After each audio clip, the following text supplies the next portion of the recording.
오늘도 레전드 채널을 방문해주셔서 대단히 감사합니다. 시원통쾌 감동 눈물 레전드 사연 바로 시작하겠습니다. 안녕하세요. 저는 홀어머니 밑에서 자란 여자입니다. 저에게는 세상에 하나뿐인 엄마가 있어요. 아버지께서 일찍 돌아가시고 엄마 혼자 저를 키우셨어요. 가난한 형편에 여자 혼자 갓난아기를 키우려니 얼마나 힘드셨겠어요.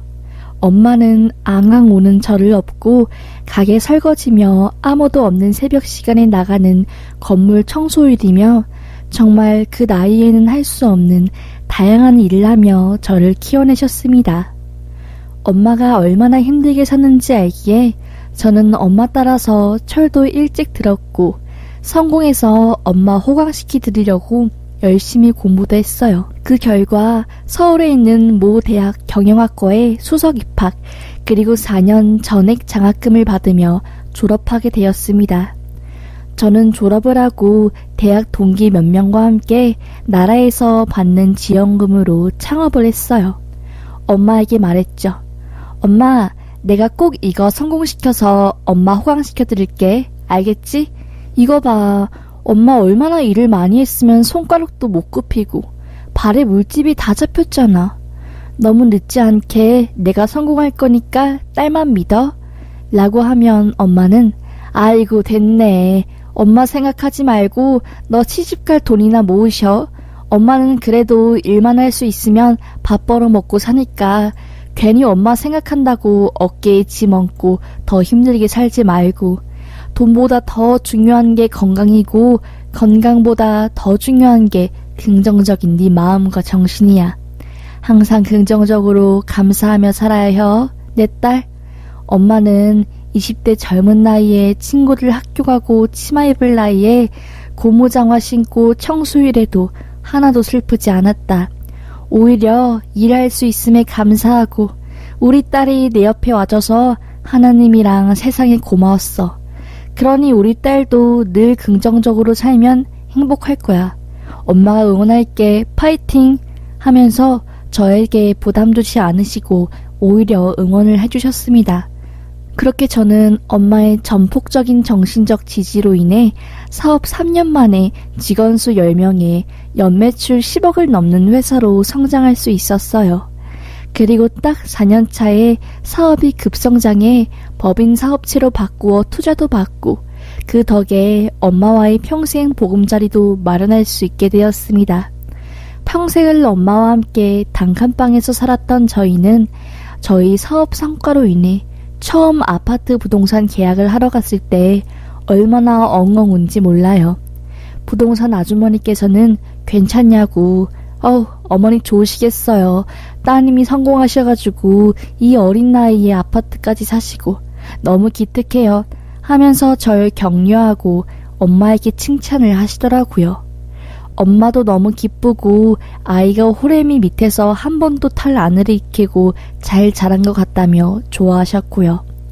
그렇게 저와 엄마는 화장실 2개, 방 3개짜리 아파트로 이사가게 되었습니다. 정말 좋았어요. 그냥 내가 돈을 번 것 자체보다 돈을 벌어서 우리 엄마한테 무언가를 해줄 수 있는 유능감이 생긴 것 같아서 참 행복했습니다. 엄마에게 말했죠.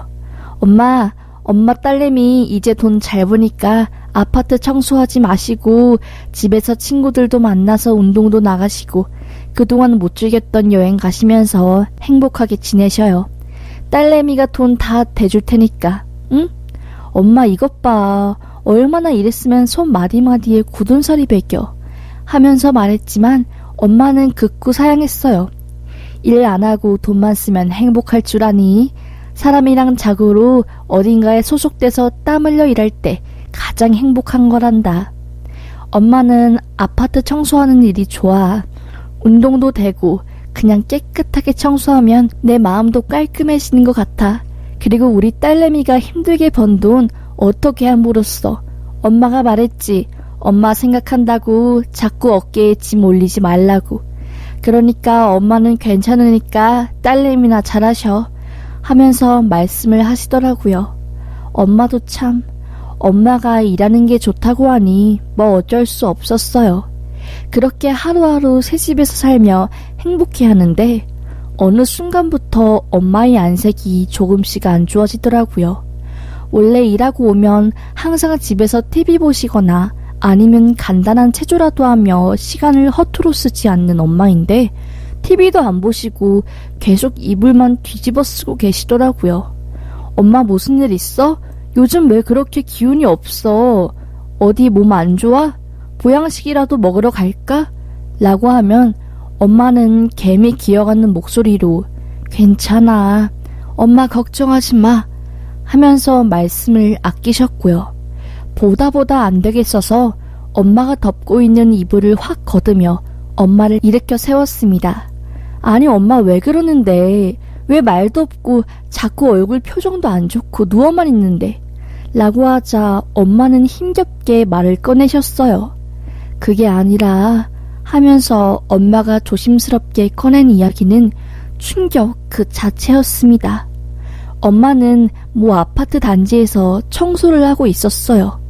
그런데 아파트 복도에 세워진 짐들과 자전거 때문에 청소와 관리가 힘들고 소방법에도 위법이 되니 관리실 차원에서 그걸 다 치우라고 했나봐요. 안 그러면 다 폐기 처분하겠다고 하니 자전거랑 유모차 등등 짐들을 다른 세대들은 다 집 안으로 들여보냈는데 한 집만 엄청난 짐들을 복도와 계단에 계속 방치해 두었다고 합니다. 엄마는 그 짐을 피해 요리조리 대걸레랑 청소도구로 닦고 있는데 갑자기 그 집에 있는 아줌마가 문을 덜컥 열고 나오더니 아줌마가 뭔데 우리 집 자전거랑 짐들을 치우라 마라 난리를 펴. 아줌마가 청소하기 힘드니까 관리실에다가 짐 치우라고 항의한 거지. 어디서 청소하는 사람 주제에 이 집에 행세를 해 행세를. 주제에 맞게 행동해야 할 거 아니야. 천하디 천한년 주제에 기어오르고 있어. 그리고 청소를 할 거면 똑바로 해.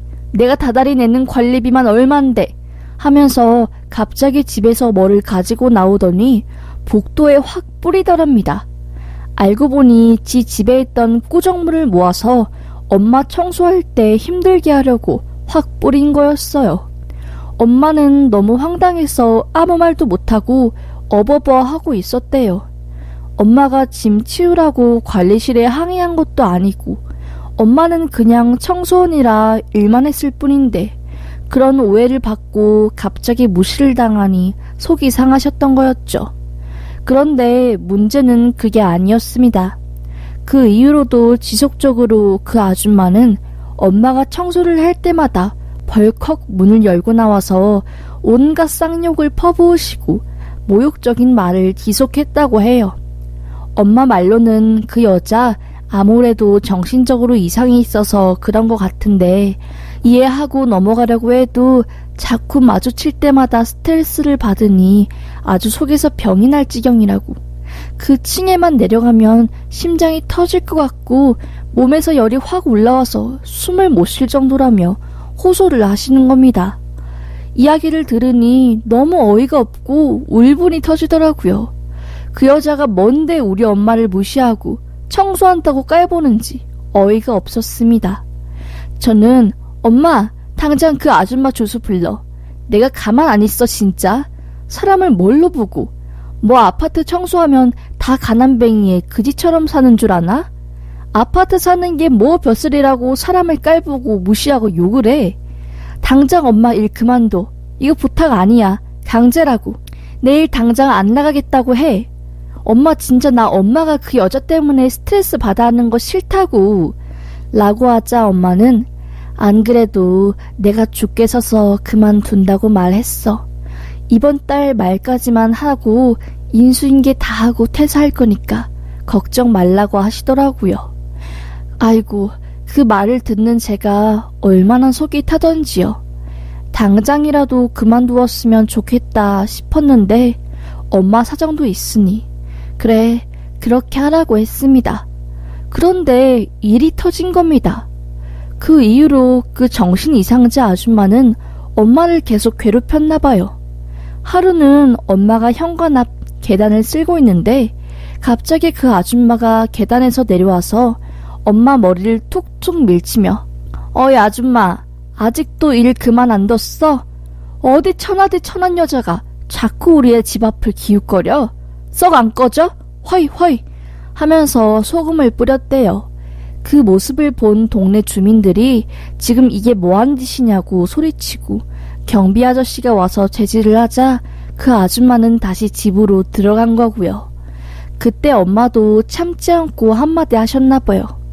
내가 뭘 잘못했길래 그쪽에서 그렇게 목에 핏대를 세우며 이 할매한테 소리 지르고 괴롭히는 거요. 나는 청소한 죄밖에 없는데 청소하고 아파트 깨끗하게 해준 게 죄요? 나도 가만 안 있을 거요. 안 그래도 당신 마주치기 싫어서 이번 달까지 하고 그만둘 거니 그리 아슈 하면서 소리를 질렀답니다. 그 아줌마는 어디서 핫바리가 바락바락 소리 질러? 가만 안 둬? 라고 했답니다. 그 이후로 시간이 조심조심 흘러 엄마가 퇴사하기 하루 전날이 왔고 그날 엄마는 후임 아주머니에게 인수인계를 해주고 있었나 봐요. 아파트 현관 쪽에서 어떤 순서로 가야 할지 그 아줌마한테 설명을 하고 있었는데 갑자기 엄마 머리 위로 뭔가 툭 하고 떨어지더랍니다. 그 순간 엄마의 온몸은 썩은 내와 찌릿내로 진동했고 알고 보니 어떤 사람이 위에서 엄마 머리에 음식물 쓰레기를 투척한 거였어요.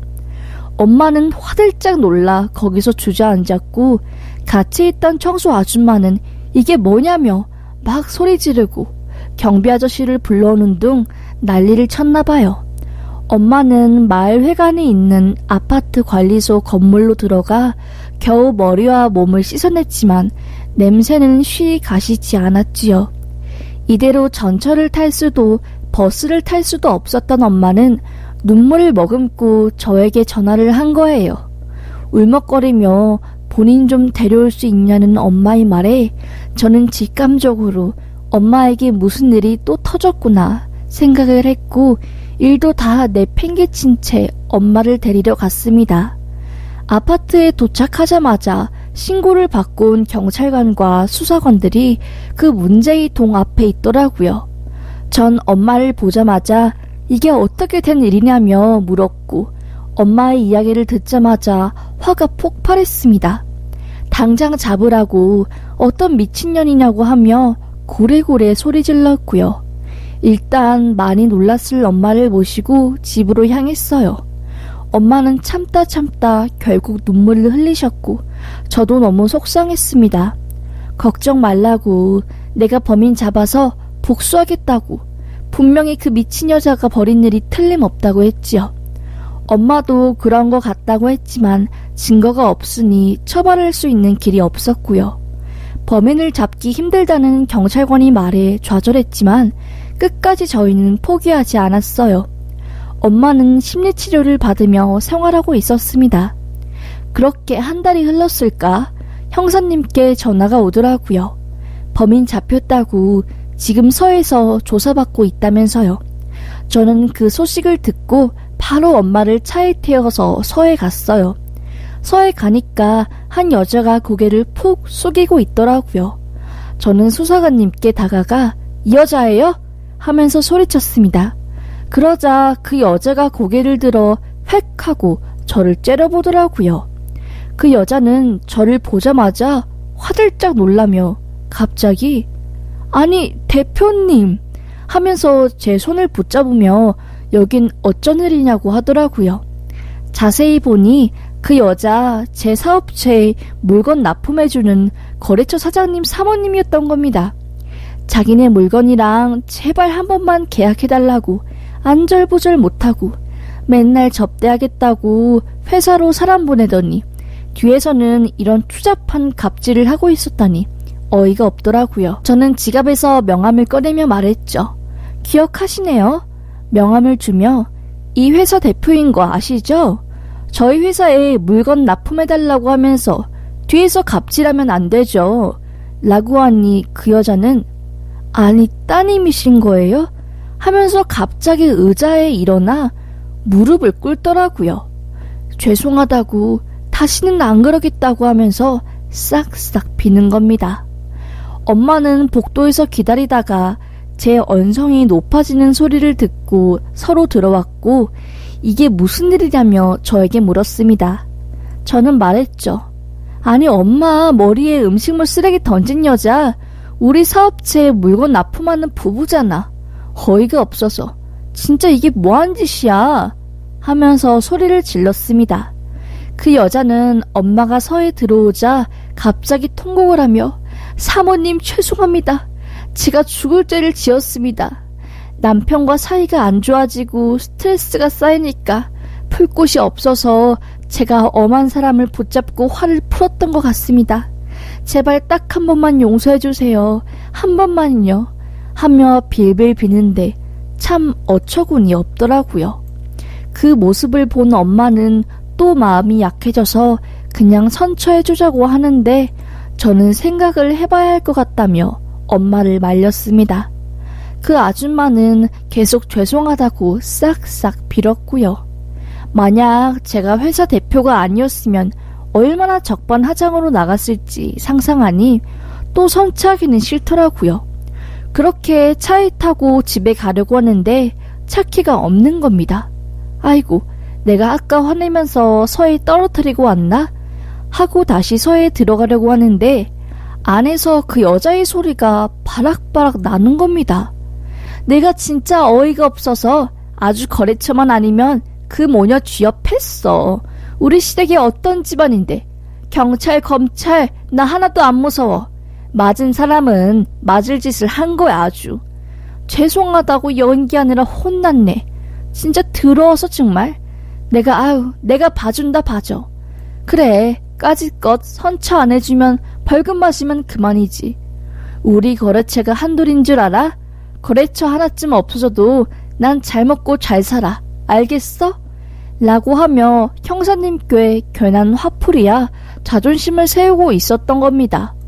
와, 진짜 어처구니가 없어서 서로 들어가서 소리쳤죠. 형사님, 저 여자 선처 절대 안 하렵니다. 저 한번 끝까지 가보렵니다. 형사소송, 민사소송, 정신적, 신체적 피해보상 싹 다 받을 거고 거래처 필요 없다고요? 네, 저희도 필요 없습니다. 라고 소리치고 땅에 떨어진 차키를 주워 나갔습니다. 그 여자 저를 보자마자 아니, 그게 아니라 아이씨 하면서 고개를 획 돌리더라고요. 제가 차를 타고 나가자 서에서 그 여자의 으악 하는 고함 소리와 욕설이 들려오더라고요. 잘됐다 싶었습니다. 그 괘씸한 여자에게 복수하기 위해 민사소송, 정신적 피해보상까지 그리고 엄마 심리치료 받은 것까지 해서 전부 소장 제출했고요. 당연히 회사 사람들에게 말해서 그 여자 부분의 거래처와 거래 끊었습니다. 그 여자는 순간의 판단으로 수억이 넘는 손실을 받겠지요. 정말 세상에 무슨 그런 여자가 다 있나 싶었습니다. 엄마는 역시 우리 딸이 짱이라고, 우리 딸 때문에 엄마 구겨진 자존심 다시 펼 수 있었다며 좋아했네요. 저는 엄마에게 이제 일하시지 마시고 진짜 좋은 것만 보고 좀 그동안 힘들게 살았던 거 보상받으라고 하며 개인 PT랑 마사지샵, 엄마 나이대 동호회들 다 알아봐서 연결시켜 주었습니다. 엄마는 몇 번 운동과 동호회 그리고 마사지를 받더니 이 좋은 걸 내가 왜 안 했을까 하며 좋아하시더라고요. 제 마음이 다 편했습니다. 하여튼 정말 세상에 누가 잘나가고 급 따지고 천한 사람 귀한 사람 나누며 사람 괴롭히는 인간들 이해할 수가 없네요. 제발 그 여자 이번 일을 계기로 정신을 차렸으면 좋겠습니다. 아, 그리고 최근에 들은 소식인데 그 여자 남편에게 이 사실을 들켜서 별거하고 이혼 준비하고 있다네요. 아파트에 그 여자의 행동이 쫙 소문나서 사람들한테 손가락질 당하고 시골에 있는 본가로 대피했답니다. 남편과 자식들도 여자의 행동에 정떨어져서 연을 끊었다네요. 아주 잘 됐어요. 여튼 제 사연을 들어주셔서 감사합니다.